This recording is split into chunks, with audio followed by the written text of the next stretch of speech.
Hi guys, welcome back to Morant's Rants. Plenty of good information, a little bit of motivation, a whole lot of truth, no financial advice. This is a one-take session. No edits, no cuts, about MULN Automotive. I've been up all night, guys. Probably slept about 2 hours last night because I'm reading the proxy and I'm trying to figure out what the hell is going on. Then I heard some other YouTubers, some Twitter guys, and they're out there telling me MULN wants to move from Delaware to Maryland and why it's so beneficial for the company. Well, you as a shareholder need to know exactly why they're moving. And I did that for you. I went out here looking, and I'll show you guys. I've been on every single website that I could find, the pros and cons of why you would move from Maryland or from Delaware to Maryland. And then I found something here. And this is going to tell me the top 10 reasons to consider incorporating in Maryland instead of Delaware. And when I read this, I had to go, remember, I always fact check. I always do all the homework I can. And when I found out that these laws were actually in place, it's scary to me.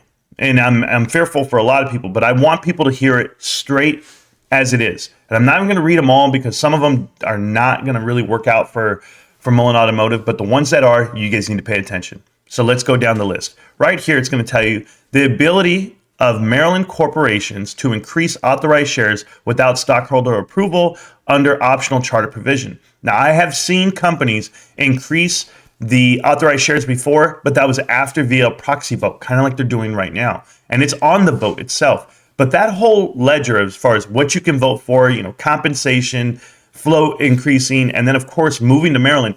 The moving to Maryland part is the one that's going to trump everything else because they're now going to have the ability to do everything on that proxy without your approval. And this is one of them. So they don't need shareholder approval to increase the authorized shares. That's like giving them a blank check, guys, on your equity and your float. And you know that dilution is here. This is how they run their company. If you heard David's interview yesterday with Financial Journey, he went ahead and said, nobody wants to give us money. We have to go raise it ourselves. Well, how do you raise money? It's not by selling things. It's literally by offerings. You're running your company via offerings. So there you go. Another reason to move to Maryland is right here. No higher duty or greater scrutiny applicable to the Board of Actions in corporate control context under Maryland law. And what does that mean, guys? That means that in Delaware, the law provides that the directors have a duty of care, which requires them to act on an informed basis, and a duty of loyalty, which requires them to act on the best interests of the corporation and its shareholders. Now, they don't have that here. They don't have to act on the best interest of you. They act on the best interest of themselves and or the company. This right here protects them from that. And if you go down to the next part, greater liability protections for directors and officers under Maryland law. That means that you really can't do a class action lawsuit like you want to. And if you see here, it says that there's a personal liability for director. They're eliminating or limiting the personal liability for the directors of the corporation.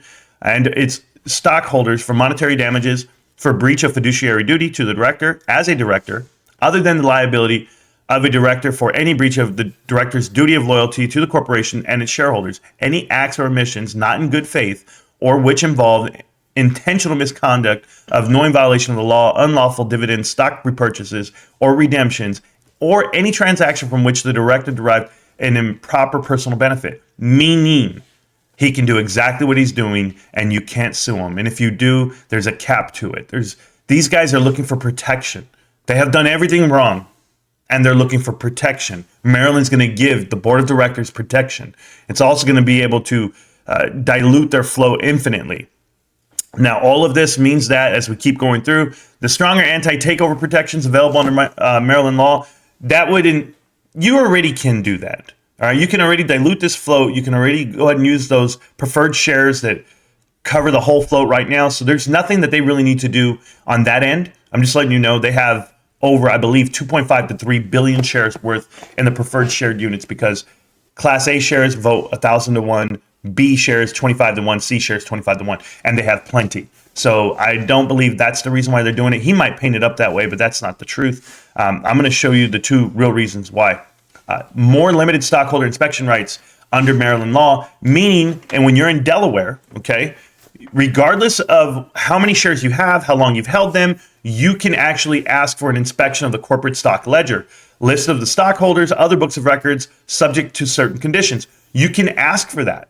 Okay, when you're in Delaware. But when you're in Maryland, you can't ask anything of the corporation for their books, asking for the stock ledger, all that. Can't do any of that unless you own 5% of the stock.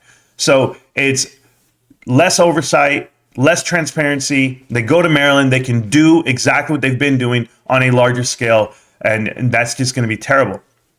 Now, as I look through this, they eliminate appraisal rights altogether. That's pretty crazy for me because I know what they bought and I know what they did. But I want to go to number 10, what they listed here, as this is big for you guys. The ability to publicly held Maryland corporations to implement reversed stock split without stockholder approval.